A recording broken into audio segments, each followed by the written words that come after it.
జీవితంలో వివాహం యొక్క ప్రాముఖ్యత గురించి ప్రత్యేకంగా చెప్పనవసరం లేదు.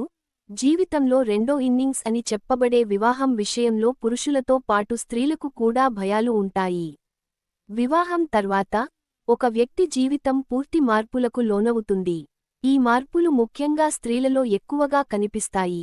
బరువు పెరగడం అటువంటి మార్పులలో ఒకటి. స్త్రీలు బరువు పెరగడం ప్రారంభించినప్పుడు ముందుగా వారి పొత్తికడుపు మరియు తొడలలో కొవ్వు పేరుకుపోతుంది. అదే విధంగా పురుషులు ఉదరం చుట్టూ బరువు పెరుగుతారు.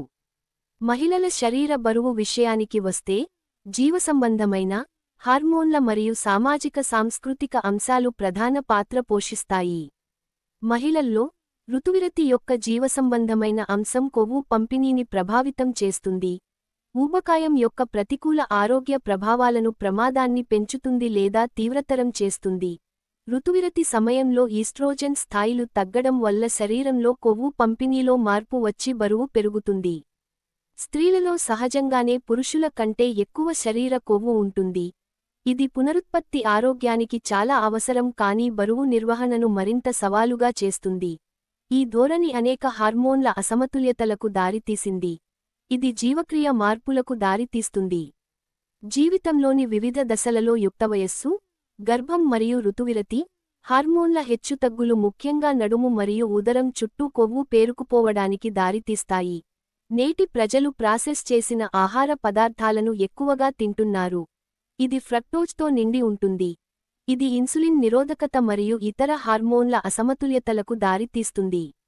ఇన్సులిన్ నిరోధకత ఏర్పడితే రక్తంలో చక్కెర స్థాయిలను అదుపులో ఉంచడానికి క్లోమం ఎక్కువ ఇన్సులిన్ను ఉత్పత్తి చేయాల్సి ఉంటుంది. కాలక్రమేణా ఇన్సులిన్ నిరోధకత తీవ్రమవుతుంది. ఊబకాయం మరియు జీవక్రియ రుగ్మతల ప్రమాదాన్ని పెంచుతుంది. మహిళలు 30, 40 మరియు అంతకు మించి వయసులోకి అడుగుపెడుతున్నప్పుడు అనేక ప్రధాన జీవక్రియ మార్పులు బరువు పెరగడానికి దారితీస్తాయి. ఈ వయస్సులో స్త్రీలలో కండర ద్రవ్యరాశి తగ్గుతుంది. అప్పుడు జీవక్రియ సహజంగానే నెమ్మదిస్తుంది. హార్మోన్ల మార్పులు, ముఖ్యంగా ఈస్ట్రోజెన్ మరియు ప్రొజెస్టెరాన్ స్థాయిలలో తగ్గుదల కీలక పాత్ర పోషిస్తాయి. ఈస్ట్రోజెన్ తగ్గినప్పుడు ఇన్సులిన్ నిరోధకత పెరుగుతుందని, ఇది కొవ్వు నిల్వను, ప్రధానంగా బొడ్డు కొవ్వును ప్రోత్సహిస్తుందని వైద్యులు తెలిపారు. కాలక్రమేణా బరువు పెరగడంలో ఇన్సులిన్ నిరోధకత ముఖ్యమైన పాత్ర పోషిస్తుంది. ఇన్సులిన్ నిరోధకత ఏర్పడినప్పుడు శరీరానికి ఇన్సులిన్ను సమర్థవంతంగా ఉపయోగించుకునే సామర్థ్యం తగ్గుతుంది. దీనివల్ల రక్తంలో చక్కెర స్థాయిలు పెరుగుతాయి. సాధారణంగా కణాలు శక్తి కోసం చక్కెరను గ్రహించడంలో సహాయపడే ఇన్సులిన్ తక్కువ ప్రభావవంతంగా మారుతుంది మరియు క్రమంగా కొవ్వు తగ్గడానికి బదులుగా కొవ్వు నిల్వను ప్రోత్సహిస్తుంది. మీ ప్రేగులు సరిగ్గా పనిచేయకపోతే లెప్టిన్ మరియు గ్రెలిన్ వంటి ఆకలిని నియంత్రించే హార్మోన్లతో సమస్యలు ఉండవచ్చు. ఇది ఆకలి పెరగడానికి, కడుపు నిండిన భావన తగ్గడానికి మరియు చివరికి ఇన్సులిన్ నిరోధకతకు దారితీస్తుంది. ఇది జరిగినప్పుడు హానికరమైన పదార్థాలు రక్తప్రవాహంలోకి లీక్ అవుతాయి, వాపును ప్రేరేపిస్తాయి మరియు హైపోథైరాయిడిజం వంటి స్వయం ప్రతిరక్షక పరిస్థితుల ప్రమాదాన్ని పెంచుతాయి. ఇది ఎక్కువగా బరువు పెరగడానికి సంబంధించినదని వైద్యులు తెలిపారు.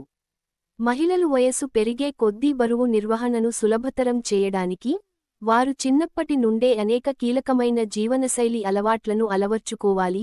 ప్రతి భోజనంలో, ముఖ్యంగా ఉదయం ప్రోటీన్ను చేర్చండి.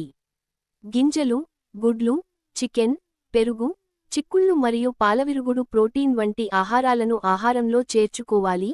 ఇది ఇన్సులిన్ నిరోధకతను నివారిస్తుంది మరియు జీవక్రియను పెంచుతుంది. ఆరోగ్యకరమైన కొవ్వులు, ముఖ్యంగా ఒమేగా-3లను ఆహారంలో చేర్చుకోవాలి, ఎందుకంటే ఇవి సంతృప్తిని అందిస్తాయి మరియు హార్మోన్ల సమతుల్యతకు మద్దతు ఇస్తాయి. కెఫిన్ ఎక్కువగా తీసుకోవడం వల్ల కార్టిసాల్ స్థాయిలు పెరుగుతాయి. ఇది ఇన్సులిన్ నిరోధకతకు దారితీస్తుంది మరియు జీవక్రియకు అంతరాయం కలిగిస్తుంది. నడక, మెట్లు ఎక్కడం వంటి రోజువారీ కార్యకలాపాలను ప్రాక్టీస్ చేయండి. తగినంత నిద్ర లేకపోవడం హార్మోన్లను అంతరాయం కలిగిస్తుంది మరియు బరువు పెరగడానికి దారితీస్తుంది. కాబట్టి నిద్ర విషయంలో రాజీ పడకండి.